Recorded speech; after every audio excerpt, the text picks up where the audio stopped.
Munculnya pergerakan nasional yang dipelopori oleh para pelajar kedokteran di Batavia atau yang disebut dengan Stovia memulai organisasi Budi Utomo untuk mengubah haluan yang awalnya perjuangan untuk mengusir penjajah bersifat kedaerahan berubah menjadi bersifat nasional. Tujuannya pun semakin jelas, yakni untuk membebaskan masyarakat atas penderitaan yang berkesinambungan dan tidak tergantung oleh satu orang pemimpin. Masih banyak masyarakat yang belum mengetahui organisasi Budi Utomo dan mengapa organisasi Budi Utomo sebagai pelopor untuk kebangkitan nasional.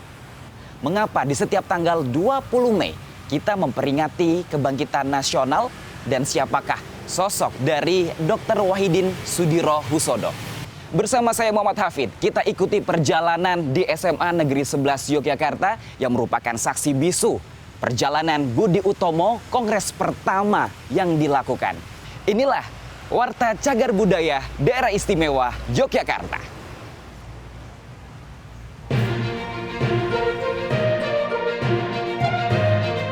Bisa memahami bagaimana pentingnya cagar budaya. Batu putih ini ada takian-takiannya seperti Kita ini. generasi muda yang mewarisi kekayaan budaya wajib untuk ikut melestarikan cagar budaya.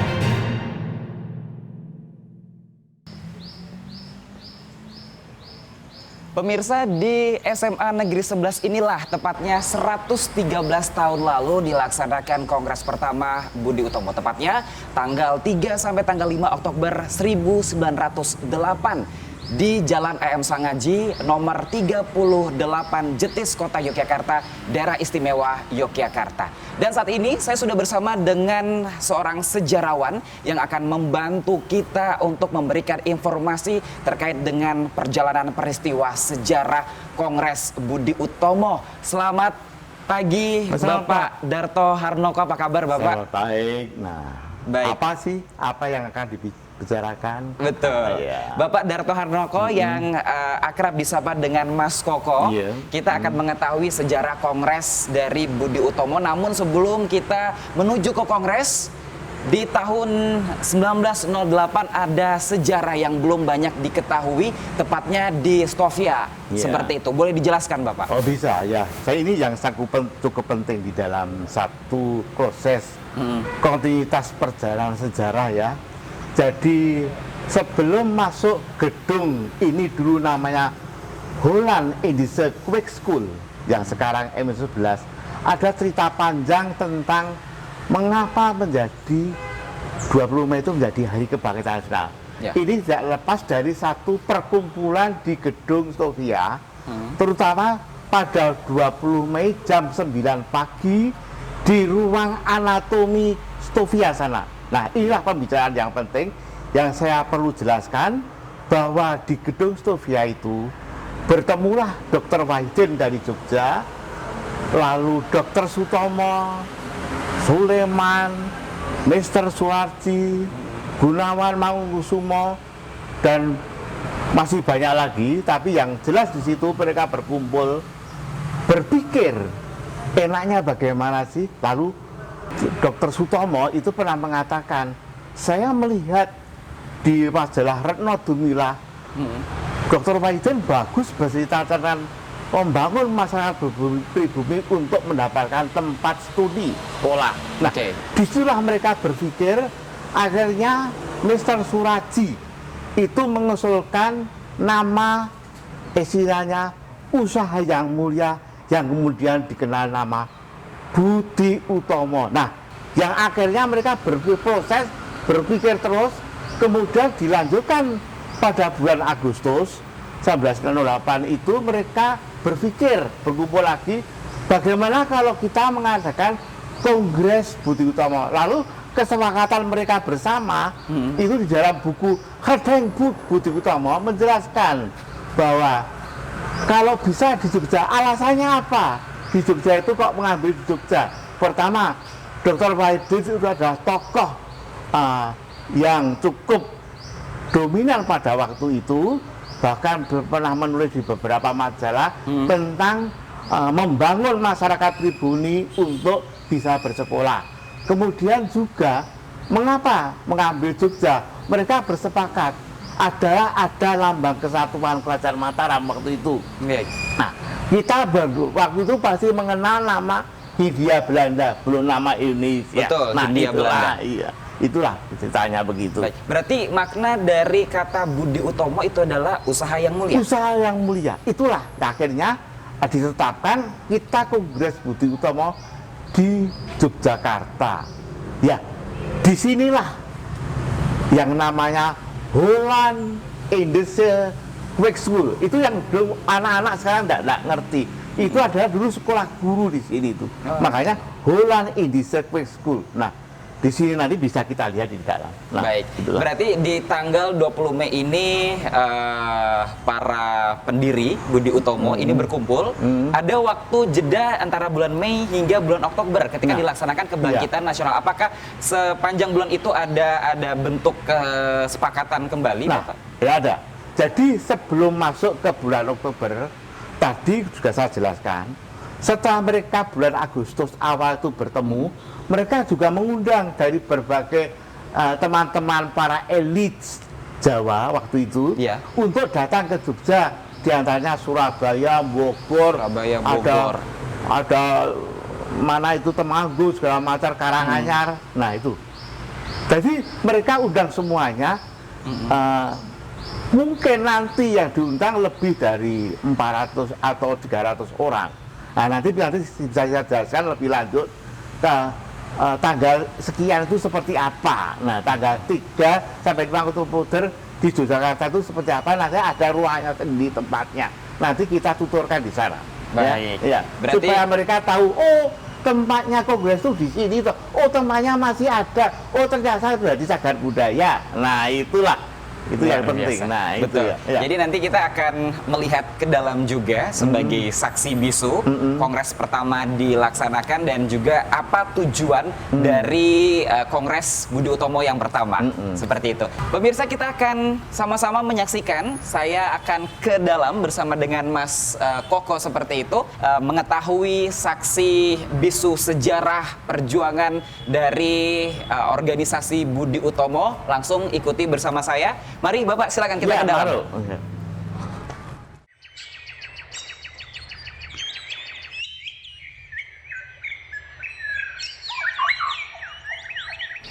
Pemirsa, saat ini tim BPCB Daerah Istimewa Yogyakarta sedang melakukan video dokumentasi dalam rangka Hari Kebangkitan Nasional. Dan saat ini saya juga bersama dengan Bapak atau Mas Moko, Mas Koko, mohon maaf, Mas Koko yang akan membantu kita memberikan informasi terkait dengan Hari Kebangkitan Nasional.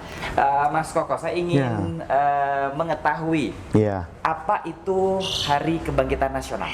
Ya, jadi Hari Kebangkitan Nasional itu adalah bangkitnya masyarakat untuk berpikir bagaimana mereka bisa membangun sebuah bangsa yang bebas dari penetrasi kolonial. Tapi belum kita berpikir kemerdekaan loh waktu itu. Nah itulah nanti akan tercetus di dalam pemikiran-pemikiran di dalam Kongres Budi Utomo yang pertama yang nanti akan kita ikuti tempatnya di sini. Baik, nah, berarti munculnya suatu rasa nasionalisme gitu. Dan sebelumnya juga pergerakan perjuangan melawan penjajah ini bersifat kedaerahan, sehingga terbentuklah Budi Utomo supaya semangat perjuangan melawan penjajah itu bersifat bisa lebih efektif. Lebih efektif, seperti itu.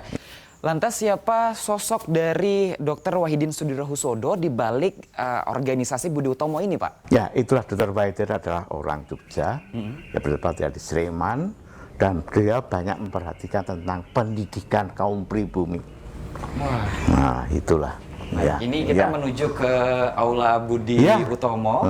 Disinilah saksi kongres pertama di tahun 1908, betul Pak? Ya, betul. Dan inilah masih asli tempatnya. Nah, itu.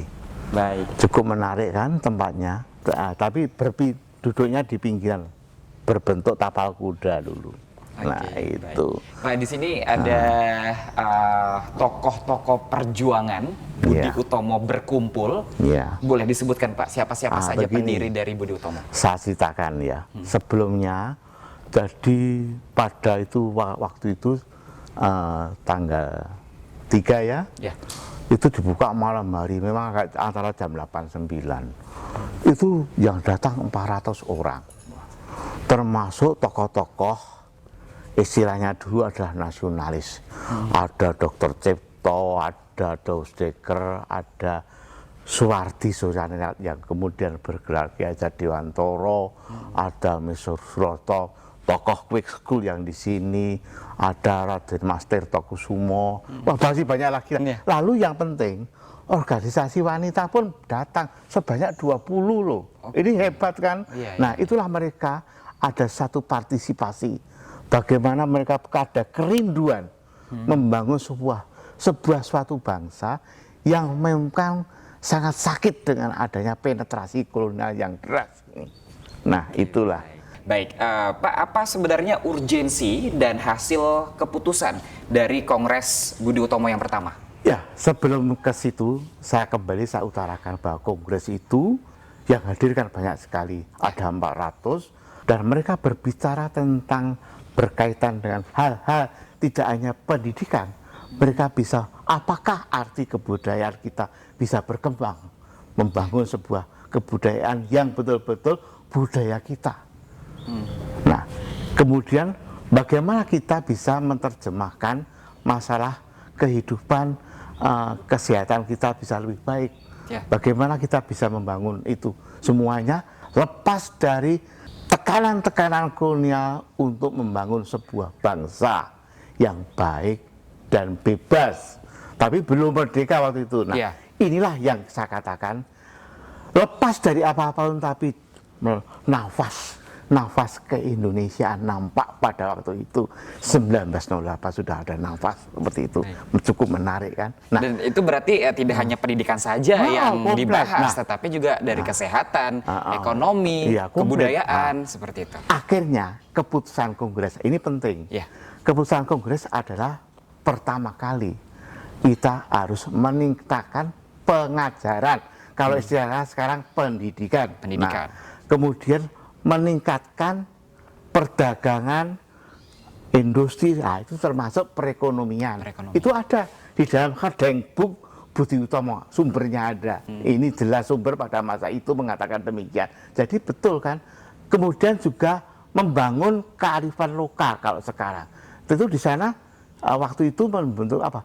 Bagaimana pertanian yang baik, itulah yang satu contoh yang pada waktu itu ternyata kompleks.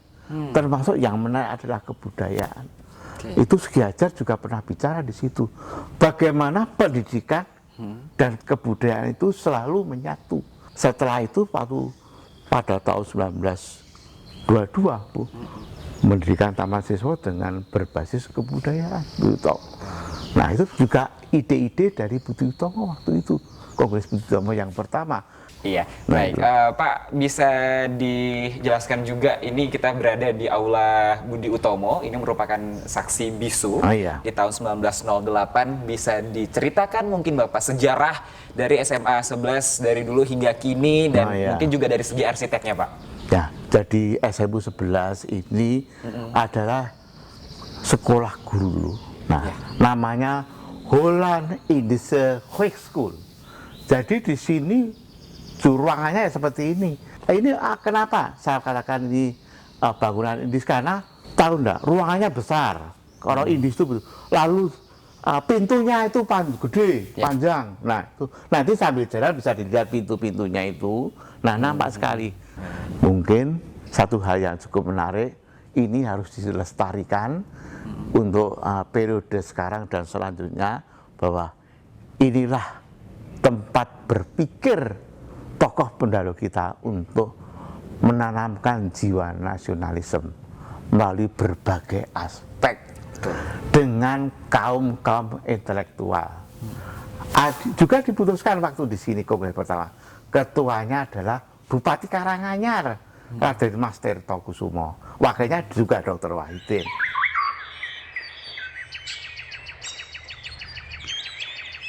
Inilah pemirsa perjalanan saya di SMA Negeri 11 Yogyakarta, tempat pertama Kongres Budi Utomo dilaksanakan. Keberadaan Cagar Budaya Nasional Gedung Budi Utomo di SMA Negeri 11 Yogyakarta harus terus dilestarikan dan dikelola secara tepat karena banyak memiliki nilai arti, mulai dari sejarah, ilmu pengetahuan, dan kebudayaan. Sebagai generasi penerus bangsa, kita harus tetap melestarikan dan melindungi cagar budaya. Demikian pemirsa, Warta Cagar Budaya Daerah Istimewa Yogyakarta. Saya Muhammad Hafid, terima kasih.